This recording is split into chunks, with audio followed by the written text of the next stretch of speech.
Bien, bonjour à tous les amis, on se retrouve aujourd'hui pour une nouvelle vidéo, c'est Maxence Météo. Donc après ma longue pause, je reviens pour les prévisions saisonnières de cet hiver 2024-2025. Voilà, c'est la rentrée, on est en septembre. Le 21, à l'heure où je tourne, je pense que je la publierai demain matin la vidéo, donc vous l'aurez le 22. Donc c'est une vidéo qui va parler de l'hiver, donc décembre, janvier, février, je ferai une prévision pour octobre, novembre, et après je recommencerai les prévisions plus détaillées sur la semaine et tout ça. Donc pour décembre 2024, alors c'est une moyenne à peu près hein, de certains modèles, même si pour l'instant les accords sont assez peu nombreux. Mais pour l'instant, on a à peu près un scénario qui se dégage, c'est que ce serait un mois de décembre assez sec, hein, un peu plus doux que la normale, notamment sur le sud, hein, on peut le constater avec cette carte. Un ensoleillement assez généralisé sur presque la totalité du pays. Niveau température, on serait sur des températures plus ou moins de saison avec un plus 0,7 environ, hein, entre plus 0,5 et plus 1. À peu près, ça dépendrait des zones, mais dans le sud, on peut prévoir un temps bien plus chaud. Et dans le nord, dans le quart nord-est du pays, un peu plus de saison avec un courant océanique qui pourrait apporter des pluies sur le nord, avec un courant océanique qui pourrait apporter des précipitations sur le nord du pays et aussi sur le sud, mais avec une globalité plus sèche que la normale et un ensoleillement de saison. Voilà. Du coup, forcément, au niveau des gelées, on serait sur des gelées qui seraient déficitaires comparé au nombre qu'on devrait en avoir. Euh, Après, c'est pas un mois de décembre à plus 2, plus 1,5, plus 2, où on aurait des grosses périodes de douceur qui dureraient tout le mois. Voilà, donc on n'est pas sur un mois de décembre très très chaud. On est sur un mois de décembre presque de la normale pour certaines régions, peut-être potentiellement dans le nord-est et dans le nord, presque proche de la normale, mais plus on descend vers le sud ou plus on va vers l'ouest, ce serait excédentaire, ce qui fait que la moyenne nationale serait plus haute que la moyenne de la normale, mais normalement, on aurait quand même des gelées, on aurait bon, pour la neige, je ne peux rien dire. Hein. Pour l'instant, je ne peux vraiment rien dire pour la neige parce que là, c'est très compliqué de savoir à cette distance. Mais vu que les précipitations seraient faibles et qu'on aurait un faible courant océanique sur le nord, ce serait quand même possible. Mais voilà, faut pas s'attendre à un mois de décembre froid et neigeux. On serait plutôt sur un mois de décembre frais dans plusieurs régions si on est en plaine avec des matinées ensoleillées, des brouillards, etc. Mais sinon, plus doux que la normale, de à peu près 1 degré. Et par contre, on pourrait s'attendre à du soleil. Ça, pour le coup, ce sera le grand changement comparé à 2023-2024. Ce serait peut-être le retour d'un hiver plus décembre et janvier 2022 avec des belles périodes ensoleillées, mais aussi son lot de perturbations et des périodes de douceur à prévoir, bien évidemment, sur ce mois, comme on a chaque année. J'espère juste que ce sera pas autour de Noël cette fois-ci, mais que ce sera peut-être plus au début du mois et qu'on aurait la fraîcheur, enfin, un temps plus de saison en fin du mois, mais enfin voilà. On verra avec les prévisions quand ils s'affineront. Mois de janvier. Alors, là, la tendance reste la même au niveau de l'ensoleillement.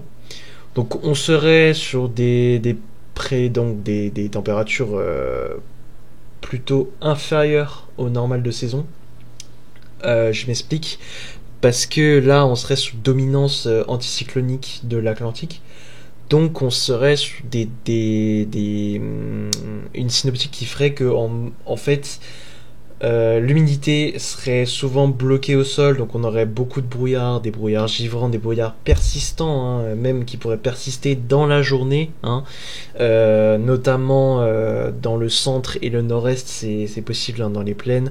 Pour le coup, cette fois-ci, les jours de gel, enfin, le nombre de gelées va être excédentaire. Je pense que là, si cette synoptique se met en place, je pense que du début à la fin du mois, on pourrait avoir des gelées tous les jours dans les terres, hein, dans les plaines et tout ça, de toute la France, hein. Je pense que là, même jusque dans le sud, ça pourrait être quand même assez froid. Dans le nord-est, dans le centre-est, dans le centre, et même dans le nord, hein, on pourrait avoir des journées sans dégel, plus que la normale, avec des brouillards qui tiendraient toute la journée, etc. Donc là, on serait sur un mois de janvier quand même froid, hein, mais plutôt sec, vraiment sec, au niveau des précipitations. Donc voilà, le mois de janvier pour la neige, on verra. C'est peut-être là aussi, hein, je peux pas vraiment prédire, hein, sur la neige. Je peux pas vraiment vous dire ce qui va se passer. Enfin, prédire, c'est un grand mot. Je suis pas devin. Je lis juste enfin, je regarde juste ce que les modèles disent. J'essaye d'en faire à peu près une moyenne de tout ce que j'ai fait, de tout ce que j'ai vu, sachant que ce n'est pas un scénario, c'est plein de scénarios que j'ai regardé et que j'en peux en faire une moyenne assez globale, qui se fera d'affiner. Et c'est pas parce que je dis que le mois de janvier sera ensoleillé, anticyclonique, froid, qu'on peut pas avoir une dépression de l'Atlantique douce, qui vient et qui met un petit rail de chaleur sur 4 jours, ou on peut pas avoir un petit coup de froid qui vient du nord-est avec une perturbation qui met un épisode neigeux sur toute la partie nord de la France. Voilà. Ce que je dis, c'est que en globalité, on serait sur un janvier type 2022 avec avec de la chaleur, hein, non. Ce que je dis, c'est qu'on serait sur un janvier type 2022, froid, sec. On verra après, hein, au moment venu, hein, avec les modèles, on verra pour la neige et etc. pour le temps. Mais en tout cas, ce qui s'annonce, c'est qu'on va avoir du soleil et du brouillard. Normalement, je dis bien normalement pour janvier.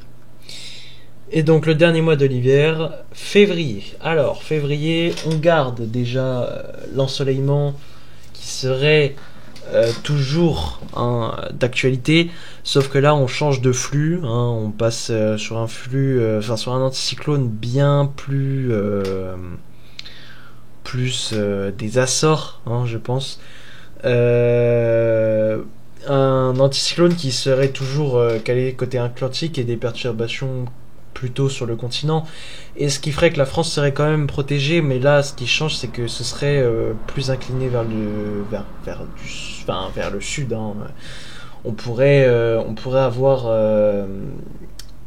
des flux de sud-ouest comme on a fréquemment en février depuis quelques années, un printemps, hein, qui s'installe bien évidemment avant mars, un printemps précoce qui pourrait s'installer sur pratiquement toute la France avec des températures qui seraient potentiellement entre plus 0,5 et plus 1.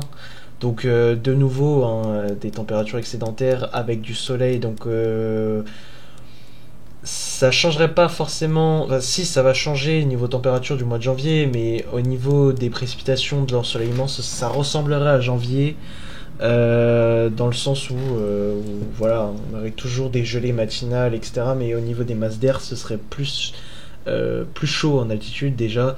Donc on pourra s'attendre à des journées qui démarrent avec des gelées le matin, parfois fortes, qui pourraient vite fondre au soleil. Et avoir des températures à 15 degrés l'après-midi, 10, 15, et le matin moins 1, moins 2. Voilà, des écarts thermiques assez grands. Ça, c'est possible. Après, c'est à affiner, hein, ce n'est qu'une tendance pour l'instant. Faut savoir que y a des divergences entre les modèles et tout que j'ai vus. Donc en bilan de l'hiver, il serait quand même potentiellement entre deux saisons à plus doux de la normale, avec un peut-être entre 0 et plus 0,5 sur la globalité, mais si on doit attendre quelque chose d'un vrai... Enfin, si on attend le froid, il faudrait, je pense, attendre janvier pour avoir du vrai froid, mais ce qui est plutôt sûr, c'est qu'on n'aura pas de... mis à part en décembre, on n'aura pas de risque de vrai zonal océanique euh, qui serait pluvieux, chaud. Ça, ce serait un peu... On n'aurait pas le même hiver que l'année dernière, avec des excédents de pluie XXL et tout ça. Non, là, on arrive en Inia. Quand on est en Inia, c'est souvent plus frais, mais c'est beaucoup moins de précipitations. Donc, on voit, on est sorti de El Niño. El Niño, c'est plus chaud et plus de précip. El Niña, c'est plus frais et moins de précip. Donc, voilà, plus froid. On peut s'attendre à un hiver qui serait, je dirais, un peu comme 2021-2022. Ouais, voilà, à peu près comme ça. 2021, 2022.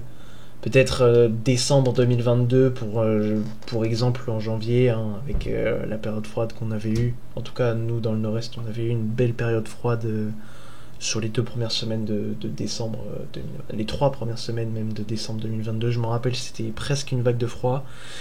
On pourra avoir un temps à peu près similaire pour janvier. Et sinon, un temps plus doux que la normale pour le mois de décembre et février. Donc voilà, j'espère que cette prévision saisonnière vous aura délivré les informations que vous cherchez, si vous vous intéressez à l'hiver.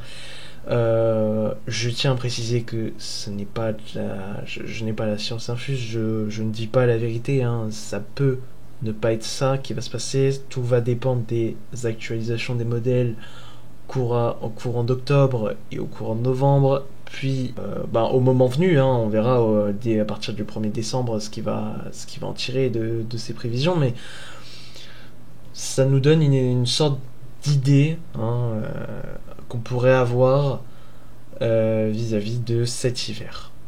Merci d'avoir regardé, n'hésitez pas à liker, commenter, vous abonner. C'était Maxence Météo, à très bientôt.